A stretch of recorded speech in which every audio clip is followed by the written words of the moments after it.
ሰላም ውድ የቻናላችን ቤተሰቦች እንደምን ቆያችሁ? ዛሬም በሌላ አሪፍ ቪዲዮ ተመልሰን መጥተናል። እንደሚታወቀው ሀገራችን ኢትዮጵያ ዓለም ላይ ካሉ ሀገራት የድህነት ምሳሌ በመሆን የሚቀድማት የለም ብንል ማጋነን አይሆንም። ያም ሆኖ ግን ጥቂት የማይባሉ ኢትዮጵያውያን ከበርቴዎች እንዳሉ የምናውቀው ጉዳይ ነው። አብዛኞቻችን ስለ ጥቂቱ ብቻ ሰምተን ይሆናል፣ ምናልባትም ሼክ አላሙዲንን ብቻ ይሆናል የምናውቀው። ነገር ግን ውድ ቤተሰቦቻችን በዛሬው ቪዲዮአችን ጥልቅ ጥናት በማድረግ እና የተለያዩ የመረጃ ምንጮችን በመጠቀም 10 የሀገራችንን ቱጃሮች ይዘንላችሁ መጥተናል። በምን የስራ ዘርፍ ተሰማርተው እንደሚገኙና የሀብታቸው ምንጭ ምን እንደሆነ እንዲሁም ስለሚኖሩት አስገራሚ የአኗኗር ስታይላቸው እና የሀብት መጠናቸው እነግራችኋለን። በዝርዝራችን ከተወዳጁ አትሌት ሻለቃ ኃይሌ ገብረስላሴ እስከ አላሙዲን በርካታ አስገራሚ ስሞች ተካተዋል። ቪዲዮአችንን እስከ መጨረሻው እንዲከታተሉ እየጋበዝን በቀጥታ ወደ ቪዲዮ እናልፋለን። ቻናላችንን ሰብስክራይብ እንዲሁም ቪዲዮን ላይክ እና ሼር ታደርጉ ዘንድ በትህትና እንጠይቃለን።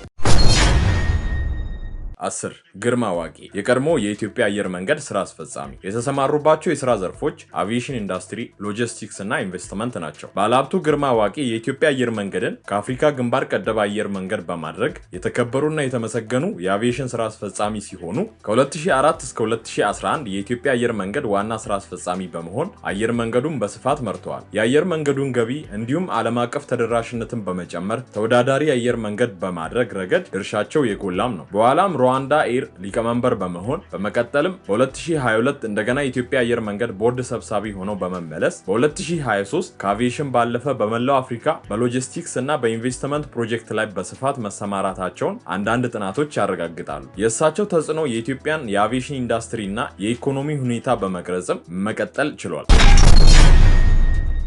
9 ኃይሌ ገብረስላሴ ኢትዮጵያ ሲባል አትሌቲክስ ሲባል ደግሞ ሻለቃ ኃይሌ ገብረስላሴን አለመጥቀስ በእጅጉ ይከብዳል። ሀገራችንም በነዛ ፈጣን እግሮቹ እንዳስጠራ ሁሉ አሁን ደግሞ በቢዝነሱ ዓለም ተሰማርቶ ለበርካቶች የስራ ዕድልን መፍጠር የቻለ የሀገራችን ታዋቂ ባለሀብት ነው። የተሰማራባቸው የስራ ዘርፎች ሆቴል ኢንዱስትሪ፣ አውቶሞቲቭ ኢንዱስትሪ፣ ግብርና፣ ሪል ስቴት ሲሆኑ የኢትዮጵያ ታዋቂ ሯጭ የነበረው ኃይሌ ገብረስላሴ በተሳካ ሁኔታ ወደ ንግዱ ስራ ተሸጋግሯል ይላል የመረጃ ምንጫችን። በተደረገ ሰፋ ባለ ጥናት ከኢትዮጵያ የናጠጡ ሀብታሞች ዝርዝር ውስጥም 9ኛ ደረጃ ላይ ሊቀመጥ ችሏል። ኃይሌ ሪዞርት ከባለሀብቱ ድርጅቶች በስፋት የሚታወቅ ሲሆን በቅርቡም 10ኛ መዳረሻ የሆነውንና በስፋት ወደር ያልተገኘለትን በቢሊየን ብር በሚበልጥ ወጪ የገነባውን የጅማን ሪዞርት ማስመረቁ ይታወሳል።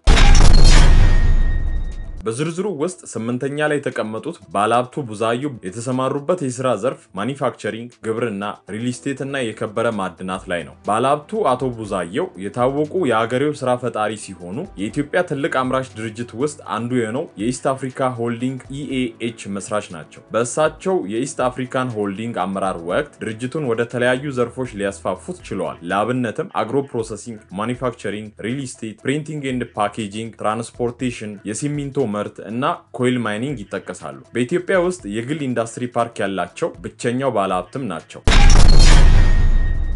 በዝርዝሩ 7ኛ ላይ የተቀመጡት አለማየሁ ከተማ ሲሆኑ የመሰረተ ልማት ወይንም ኢንፍራስትራክቸር ዘርፍን በስፋት በማጥናት በመቀጠልም በዘርፉ ስኬታማ መሆን የቻሉ ብርቱ ቱጃርም ናቸው። የአድዋን መንገድ፣ የሻሸመኔ ዶዶላ ኮንክሪት አስፓልት ያሉ ፕሮጀክቶችን በመስራት የኢትዮጵያን የትራንስፖርት አውታር በእጅጉ እንዳሻሻሉ ባደረግነው ሰፋ ባለ ጥናት ልናረጋግጥ ችለናል። ባለሀብት ከኮንስትራክሽን በተጨማሪ በሪል ስቴት፣ ማኒፋክቸሪንግ እና ሆቴል ኢንቨስትመንት በመሰማራት $500 ሚሊዮን በላይ ማፍራት የቻሉ ከበርቴም ናቸው።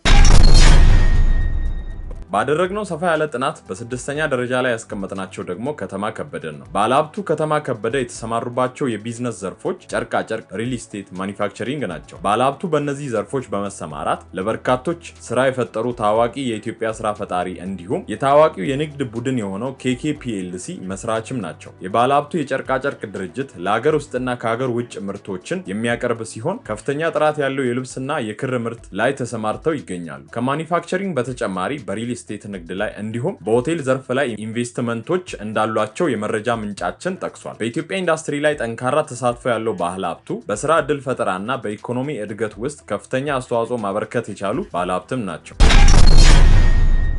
5 ኢዮብ ማሞ የተሰማሩባቸው ዘርፎችም ፔትሮሊየም፣ ሪል ስቴት፣ የስፖርት ዘርፎች ሲሆኑ የካፒቶል ፔትሮሊየም ግሩፕ ዋና ስራ አስፈጻሚ እንደመሆናቸው መጠን በዋሽንግተን ዲሲ እና ኒውዮርክ ሲቲ ከፍተኛ የነዳጅ ማደያዎችን እንደሚቆጣጠሩ በተጨማሪ በአንድ ወቅት ኩባንያው $800 ሚሊዮን እንደሚያወጣ ይገመት እንደነበር ተገልጿል። የባለሀብቱ ኢንቨስትመንት ከነዳጅ ማደያዎች በላይ እንደሆነ የተገለጸ ሲሆን በቨርጂኒያ በሪል ስቴት ዘርፍ ላይ መሰማራታቸውንም አስታውቋል። በፈረንጆቹ አቆጣጠር 2024 ወደ ስፖርቱ ዘርፍ በመግባት በአሜሪካ ሜጀር ሊግ ሶከር አባል የሆነውን ዲሲ ዩናይትድ የጋራ ባለቤት በመሆን ኢትዮጵያ ከዓለም እግር ኳስ ጋር ያላትን ግንኙነት እንድታጠናክር ማድረግ የቻሉ ሀገር ወዳድ ባለሀብትም ናቸው። የባለሀብቱ ተጽዕኖ በኢነርጂ፣ በመሰረተ ልማት እና በስፖርት የተዘረጋ ሲሆን ይህም በዓለም አቀፍ ንግድ መድረክ ቁልፍ ሰው ያደርጋቸዋል።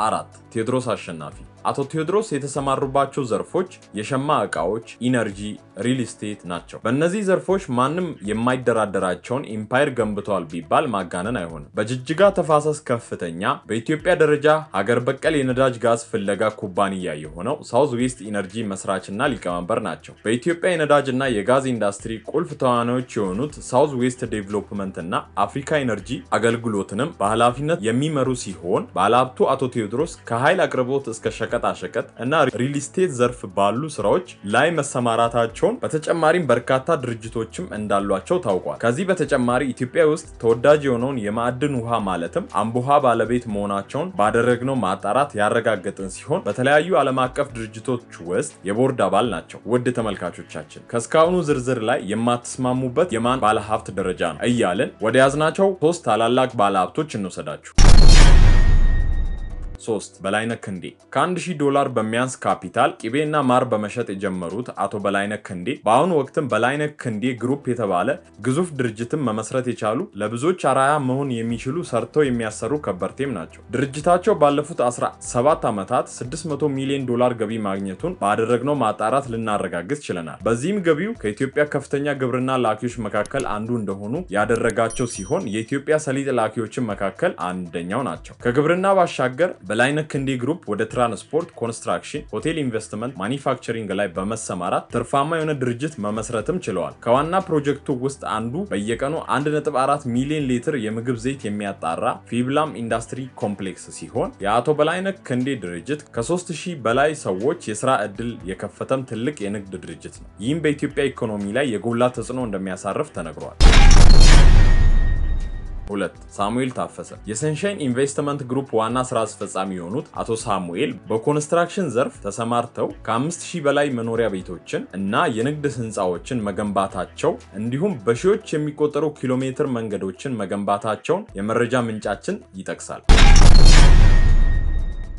አንደኛ በኢትዮጵያ ውስጥ 10 የናጠጡ ሀብታሞች በሚል ርዕስ ዝርዝር ሲቀርብ ኢትዮጵያ ግን ያላት ቢሊዮነር አንድ ብቻ ነው። እሳቸውም ሼክ መሐመድ አሊ አላሙዲን ናቸው። ከፍተኛ ማጣራትና ጥናት አድርገን በሰራ ነው በዚህ ዝርዝር ውስጥ አላሙዲን በቁጥር 1 ቦታ የተቀመጡ ሲሆን የሀብታቸውን መጠን $9.56 ቢሊዮን መሆኑን ልናረጋግጥ ችለናል። የተሰማሩበትም ዘርፍ የነዳጅ ዘይት ምርት፣ የሪል ስቴት ቢዝነስ፣ ኮንስትራክሽን እንዲሁም ዘርፈ ብዙ የሆነው ሚድሮክ ኢንቨስትመንት ግሩፕ ባለቤትም በመሆን ይመራሉ። ውድ ቤተሰቦቻችን ለዛሬ ያዝነው ቪዲዮ እዚህ ጋር ያበቃል። በዝርዝሩ መካተት ያለበት ያልተካተተ የምትሉት ባለሀብት እና በዝርዝሩ የማትስማሙበት ባለሀብት ካለ ሐሳባችሁን ኮሜንት ላይ አጋሩ እያልን በቀጣይ በተሻሉ ቪዲዮዎች ወደ እናንተ መድረሳችንን እንቀጥላለን። ቻናሉን ሰብስክራይብ በማድረግ ቤተሰብ ሁኑ። በቀጣይ እስክንገናኝ በሰላም ቆዩ።